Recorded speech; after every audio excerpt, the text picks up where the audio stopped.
नमस्कार। देखिए, यहां पे हम आपको समझाएंगे प्रतिशत। प्रतिशत से अभिप्राय है ये होता है प्रतिशत का चिन्ह या फिर निशान, इसे हम बोलते हैं प्रतिशत। प्रतिशत का अभिप्राय होता है 100। प्रतिशत से अभिप्राय है 100 पर। जैसे इसके दो नियम हैं, ये समझ लीजिए। किसी संख्या के साथ अगर प्रतिशत लगा हुआ है तो उसके नीचे बटे 100 हो जाएंगे। ये है, देखो यहां पे हमने लिखा 12%, तो इसका मान हो जाएगा, इसका मान होगा 12/100। और यदि हमने कहा है कि प्रतिशत में बदलें, जैसे हमने कहा 3/5 को प्रतिशत में लिखें, प्रतिशत में लिखें, तो इससे अभिप्राय है कि इसके साथ गुणा 100 हो जाएगा, इसके साथ गुणा 100 हो जाएगा। और जब गुणा 100 हो जाएगा तो ये कट जाएगा 20 बार, इसका आ जाएगा 60%, क्योंकि इसके साथ प्रतिशत लग चुका है। तो जिसके साथ प्रतिशत लग चुका है उसकी बटे में 100 हो जाएंगे, ये हो गया। और इसके साथ प्रतिशत लगा है तो इसके साथ नीचे 100 हो जाएगा। बस इसका भी हम समाधान निकाल लेंगे। जैसे 2 से काटेंगे, 4 से काट देंगे, 3 बार कट जाएगा, 4 से सीधा 25 बार कट जाएगा। इसका आ गया 3/5, ये अपने एक्चुअल मान में आ गया। जो इसका मान है वो आ गया 3/5 और 3/25 सॉरी, ये है। यहां पे इसका मान आ गया 60%। तो देखिए, हमने इसको, इसके साथ प्रतिशत लगा है तो इसको डायरेक्ट भिन्न में निकाल लिया, और इसको भिन्न से प्रतिशत में ले जाना था तो हमने गुणा 100 कर दिया। देखिए अब इसका हम समान रूप कैसे निकालते हैं। जैसे 3/25 है, इसको हम प्रतिशत में बदलेंगे। जैसे को प्रतिशत में लिखें, प्रतिशत में लिखें, ये हमारा हो गया। इसका मान एक्चुअल में ये आ जाएगा, देखिए कैसे। और इसको भिन्न में लिखें, भिन्न में लिखें,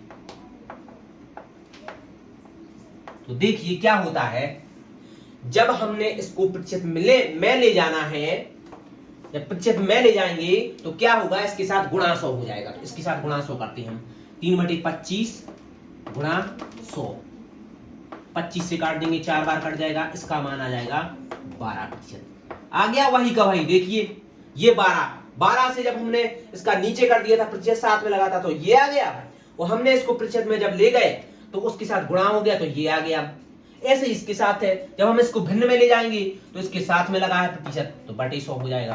काट देंगे हम इसको, 2 से विभाजित कर देंगे, 3 बार कट जाएगा, ये 5 बार कट जाएगा, इसका 3/5 आ गया। देखिए ये अपने उसी मान में आ गया और ये अपने उसी मान में आ गया।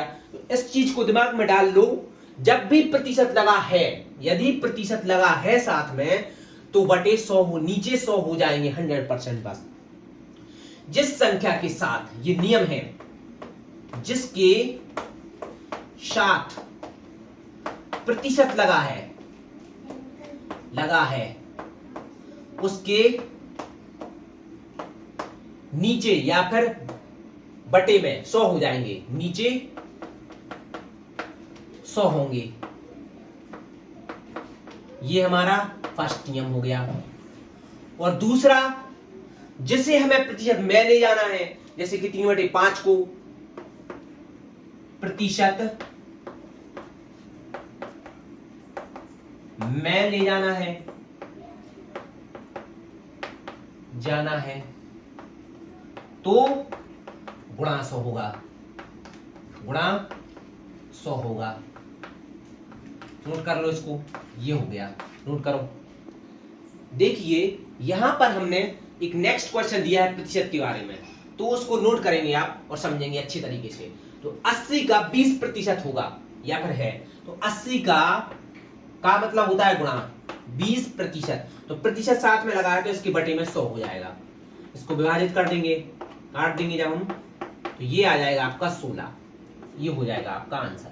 जैसे एक प्रश्न है, ये करो आप, 50 का 90% होगा, करो आप।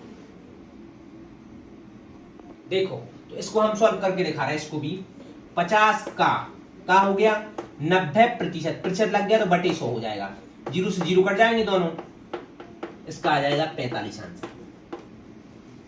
नोट कर लो इसको। देखिए अब हम 27/50 को प्रतिशत में लिखेंगे। इसको जब हम प्रतिशत में लिखेंगे तो गुणा 100 हो जाएगा। जब हमें इसे प्रतिशत में ले जाना है तो गुणा 100 होगा। अगर इसके साथ प्रतिशत लगा होता तो नीचे हो जाता, वो हमने आपको समझा दिया है। अब इसको प्रतिशत में ले जाना है, में लिखना है तो इसकी गुणा 100 में हो जाएगा। 27/50 गुणा 100। जब इसको विभाजित करेंगे 0 से 0 कट गया, 5 से 5 एक बार, 2 बार कट जाएगा। ये 27 दूनी 54, इसका 54 आंसर आ जाएगा, 54 आंसर आ जाएगा। नोट करो इसको। देखिए ये भी हमारा इंपोर्टेंट क्वेश्चन है। जैसे एक भिन्न को हमने प्रतिशत में लिखा था, अभी हम दशमलव को प्रतिशत में लिखेंगे। जब दशमलव को प्रतिशत में लिखेंगे तो इसके बटे में भी 100 आ जाएगा, क्योंकि जब प्रतिशत में कोई संख्या ली जाती है तो उसके लिए नीचे 100 आ जाता है। तो इसका 1.02 इसके बटे में 100 हो जाएगा। नहीं, इसके बटे में नहीं हुआ, क्योंकि हमें प्रतिशत में ले जाना है। जब प्रतिशत में ले जाएंगे तो गुणा 100 हो जाएगा। इसको हम प्रतिशत में ले जा रहे हैं तो गुणा 100 हो गया हमारा। यहां पे गुणा 100 कर देंगे तो जब भी हम गुणा 100 करेंगे तो दशमलव पीछे की ओर भागेगा। जैसे कि हमने इसमें गुणा किया है 100 का, तो पीछे की ओर भागेगा 2 अंक, क्योंकि ऐसे भी करके देख लो इसको। अगर हम गुणा में करेंगे तो इसका मान आएगा, ये आएगा 2 अंक पे दशमलव लग जाएगा तो यहां पे आ जाएगा, इसका मान आ जाएगा 102%। ये हमारा आंसर हो जाएगा। तो ये तो हो गई सीधी इस क्वेश्चन के अकॉर्डिंग बात। अब हम आपको इस क्वेश्चन के हिसाब से एक इंपोर्टेंट नोट समझा रहे हैं। इसको देखो, यहां पे अगर किसी संख्या के साथ बाय द वे अगर आपके साथ ऐसा होता है तो एक अलग से नोट है, ये पर्सनली समझा रहा है इस चीज को, मतलब इस क्वेश्चन से हटके, इंपोर्टेंट है लेकिन बहुत ज्यादा। अगर किसी के साथ जैसे 3/3.2 इसके साथ 10 का गुणा होता है तो दशमलव पीछे के साथ पीछे की तरफ भागेगा। जब संख्या में 10, 100, 1000 से गुणा होता है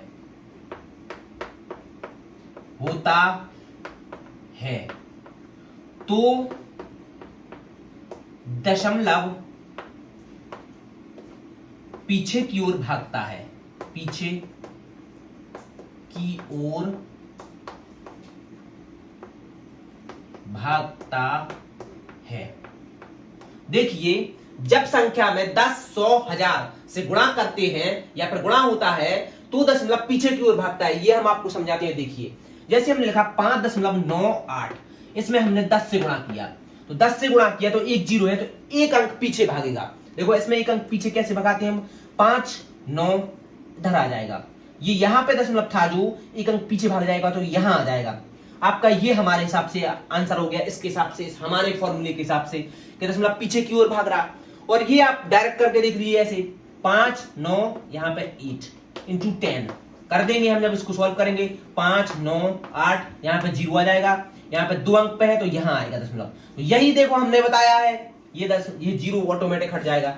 यही हमने बताया है, इसके फॉर्मूला के अकॉर्डिंग फास्ट हो जाएगा आपको ये ट्रिक के द्वारा। और अगर आप चाहोगे तो ऐसा कैलकुलेशन करके करोगे तो इसमें आपको ज्यादा सुविधा होगी। तो ये हमारा फॉर्मूला है, इससे आप समझ सकते हैं कि जब दशमलव संख्या हो और उसमें 10, 100, 1000 से गुणा किया हो तो दशमलव पीछे की ओर भागेगा। और एक और है, जैसे कि अगर भाग में है तो दशमलव आगे की ओर भागेगा। देखो ये भी समझ लो, यदि संख्या में 10, 100 या फिर 1000 से गुणा होता है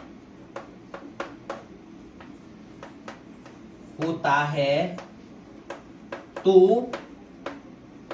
दशमलव आगे की ओर भागेगा, आगे की ओर भागेगा। देखिए इसमें कैसा होता है, जैसे कि हमने कोई दशमलव संख्या लिखी 5.2, इसमें हमने 10 का भाग दे दिया। अब जब 10 का भाग देंगे तो दशमलव आगे की तरफ जाएगा। हमने कहा है इस फॉर्मूला के हिसाब से कि दशमलव आगे की ओर भागेगा। और गुणा होता तो पीछे की ओर भागता। तो हमें क्या है, भाग में आगे की ओर भगाना है। तो एक बार इसे हुआ तो 1 अंक भागेगा। तो यहाँ पे ये 5.2 था हमारा, तो यहाँ से हटके एक अंक आगे बढ़ जाएगा, तो यहाँ आ जाएगा 0.52।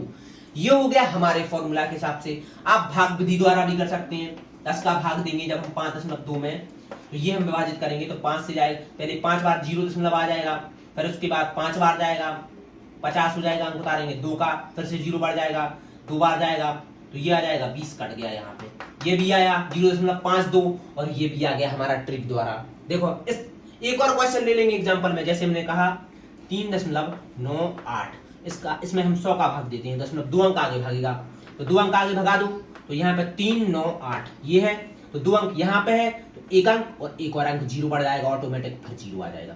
ये आ जाएगा आपका इसका आंसर। नोट कर लो इसको, बहुत इंपॉर्टेंट चीज है ये। देखिए यहाँ पे गुणा की जगह पे भाग करना है हर जगह, क्योंकि यहाँ पे हम भाग कर रहे हैं।